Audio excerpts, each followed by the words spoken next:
Welcome to TNF Animated History. Discover the stories that shaped our world. 28 फरवरी 2026 सुबह का वक्त था। दुनिया अपने कामों में मसरूफ थी, लेकिन मशरिक़े वुस्ता के आसमान में एक ऐसी आग भड़कने वाली थी जो पूरी दुनिया की तकदीर बदल सकती थी।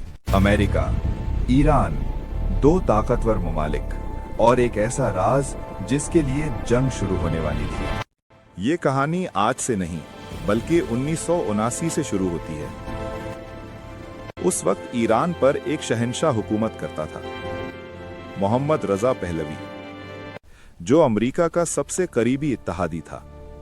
अमेरिका और ईरान की दोस्ती इतनी मजबूत थी कि अमेरिका ने ईरान को न्यूक्लियर टेक्नोलॉजी तक फराहम की और दोनों ममालिक एक ही कैंप में खड़े नजर आते थे। लेकिन फिर सब कुछ बदल गया। 1979 में ईरान में एक इनकलाब आया, ईरानी इनकलाब। लाखों लोग सड़कों पर निकल आए और चंद ही हफ्तों में 50 साल पुरानी बादशाहत खत्म हो गई और एक नया निजाम कायम हुआ, इस्लामी जमहूरिया। इस इनकलाब के बाद अमेरिका और ईरान के दरमियान नफरत और बेएतमादी का सिलसिला शुरू हो गया। जब तेहरान में अमरीकी सिफारत खाने पर कब्जा किया गया और 52 अमरीकी सिफारतकारों को यरगमाल बना लिया गया। ये वाकया तारीख में ईरान हॉस्टेज क्राइसिस के नाम से मशहूर हुआ। उस दिन के बाद अमरीका ने ईरान पर सख्त इक्तिसादी पाबंदियां लगा दी, तिजारत बंद हो गई, असासे मुंजमद कर दिए गए और दोनों ममालिक के दरमियान दुश्मनी मजीद गहरी होती चली गई। फिर आने वाले बरसों में एक और कशीदगी पैदा हुई, ईरान का न्यूक्लियर प्रोग्राम। अमेरिका और उसके इत्तेहादियों को खदशा था कि ईरान एटमी हथियार बना रहा है, जबकि ईरान का कहना था कि ये प्रोग्राम सिर्फ तवानाई के लिए है। पाबंदियां, खुफिया ऑपरेशंस, साइबर हमले और मशरिक़े वुस्ता व प्रॉक्सी जंगें, 40 साल तक ये खामोश जंग जारी रही। और फिर 2026 में ये पुराना तनाज़ा एक खुली जंग में बदलने लगा। 28 फरवरी 2026 रात का अंधेरा अभी पूरी तरह खत्म नहीं हुआ था, लेकिन मशरिक़े वुस्ता के आसमान में कुछ और ही होने वाला था। फौजी राडार फ़ाल हो चुके थे, खुफिया कमांड सेंटर्स में हंगामी इजलास जारी थे और फिर ऑपरेशन का सिग्नल दे दिया गया।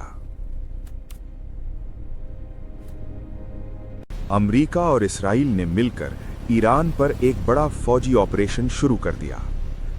दर्जनों स्टेल्थ फाइटर जेट्स, जंगी बहरी जहाज और तवील फासले तक मार करने वाले मिसाइल एक ही वक्त में मुतहर्रिक हो गए। सिर्फ चंद घंटों के अंदर ईरान के मुख्तलिफ शहरों में धमाकों की आवाजें गूंजने लगीं। मिसाइल बेसिस, फौजी कमांड सेंटर्स और खुफिया जोहरी तंसीबात, सबको एक के बाद एक निशाना बनाया गया। रिपोर्ट्स के मुताबिक सिर्फ एक ही दिन में 900 से ज्यादा फिजाई हमले किए गए। सैटेलाइट तस्वीर में जलते हुए फौजी अड्डे और धुएं से भरे आसमान नजर आ रहे थे। लेकिन इस ऑपरेशन की सबसे चौंका देने वाली खबर अभी आना बाकी थी। हमले के चंद घंटों बाद ये इत्तलात सामने आने लगी कि ईरान के सुप्रीम लीडर भी इस ऑपरेशन में मारे गए हैं। ये खबर पूरी दुनिया में बिजली की तरह फैल गई और सबको एक ही खौफ सताने लगा, अब ईरान का जवाब क्या होगा। लेकिन ईरान खामोश रहने वाला नहीं था। तेहरान के फौजी हेडक्वार्टर में हंगामी इजलास जारी थे। जनरल्स नक्शों और रेडार स्क्रीन्स के सामने खड़े थे। और फिर ईरान ने अपना जवाब तैयार कर लिया। चंद ही घंटों के अंदर ईरान के ज़ेरे ज़मीन मिसाइल बेसिस फ़ाल हो गए। रेगिस्तान के नीचे छुपे लॉन्च साइलोस खुलने लगे और बैलिस्टिक मिसाइल एक के बाद एक आसमान की तरफ बुलंद होने लगे। सिर्फ मिसाइल ही नहीं, सैकड़ों ड्रोन्स भी लॉन्च किए गए जो अमेरिका के फौजी अड्डों और इसराइल की जानिब रवाना हो गए।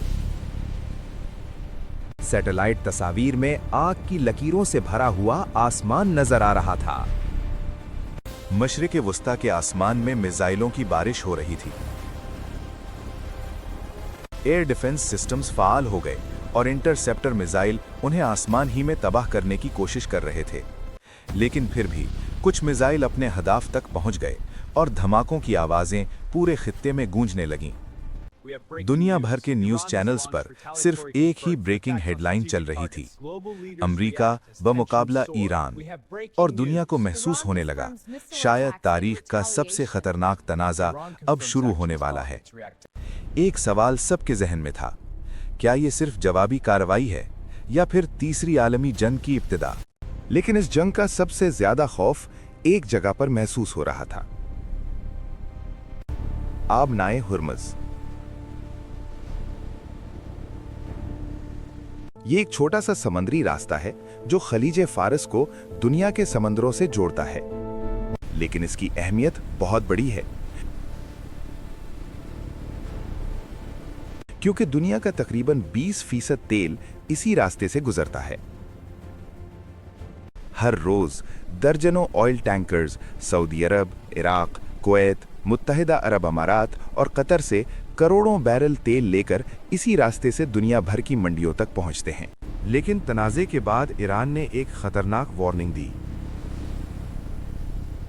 कोई भी जहाज आबनाए हुर्मुज़ से नहीं गुजरेगा। इस वार्निंग के बाद कई शिपिंग कंपनियों ने अपने टैंकर्स रोक दिए और समुंदर में सैकड़ों जहाज इंतजार करने लगे। तेल की मंडियां हिल गईं, कीमतें तेजी से बढ़ने लगीं और दुनिया भर की मईशतें पैनिक मोड में चली गईं। माहिरीन का कहना था, अगर आबनाए हुर्मुज़ बंद हो जाती तो दुनिया को सबसे बड़े तवानाई बहरान का सामना करना पड़ सकता था। एक छोटा सा समुद्री रास्ता और उस पर मुनहसर है पूरी दुनिया की मईशत। आबनाए हुर्मुज़ के बहरान के बाद दुनिया भर में खौफ व हरास फैल गया। तेल की कीमतें अचानक आसमान को छूने लगीं, तवानाई की मंडियां हिल गईं और कई मुमालिक को ईंधन के बहरान का खतरा महसूस होने लगा। एयरलाइंस ने अपनी परवाजें मनसूख करना शुरू कर दीं। मशरिक़ वस्ता के ऊपर से गुजरने वाले कई बैनुल-अक़वामी फ़िज़ाई रास्ते बंद कर दिए गए। एयरपोर्ट्स पर हज़ारों मुसाफिर फंस कर रह गए। स्टॉक मार्केट्स ने भी रद्द-ए-अमल दिखाना शुरू कर दिया। सरमायाकार घबराहट में शेयर्स फरोख्त करने लगे और आलमी मंडियों में गिरावट शुरू हो गई। इस सूरत हाल को देखकर दुनिया भर के रहनुमा हंगामी इजलास मुनक्किद करने लगे। व्हाइट हाउस, क्रेमलिन, बीजिंग और यूरोप के दारुल हुकूमतों में आला सतह के सिक्योरिटी मुज़ाकरात शुरू हो गए। रूस, चीन, यूरोप सब एक ही सवाल पूछ रहे थे, अगर ये जंग बढ़ गई तो क्या होगा? माहिरीन का कहना था, अगर अमेरिका और ईरान का तनाज़ा काबू से बाहर हो गया तो दुनिया अपनी तारीख की सबसे खतरनाक जंग का सामना कर सकती है। एक ऐसी जंग जो सिर्फ मशरिक़ वस्ता तक महदूद नहीं रहेगी, बल्कि पूरी दुनिया को अपनी लपेट में ले सकती है। अब दुनिया के सामने सवाल वही एक ही उम्मीद, क्या ये जंग रुक जाएगी या फिर आग को बुझा ये वो चिंगारी है जो दुनिया को तीसरी आलमी जंग की तरफ ले जा सकती है। तारीख लिखी जा रही है और दुनिया सांस रोके ये सब देख रही है।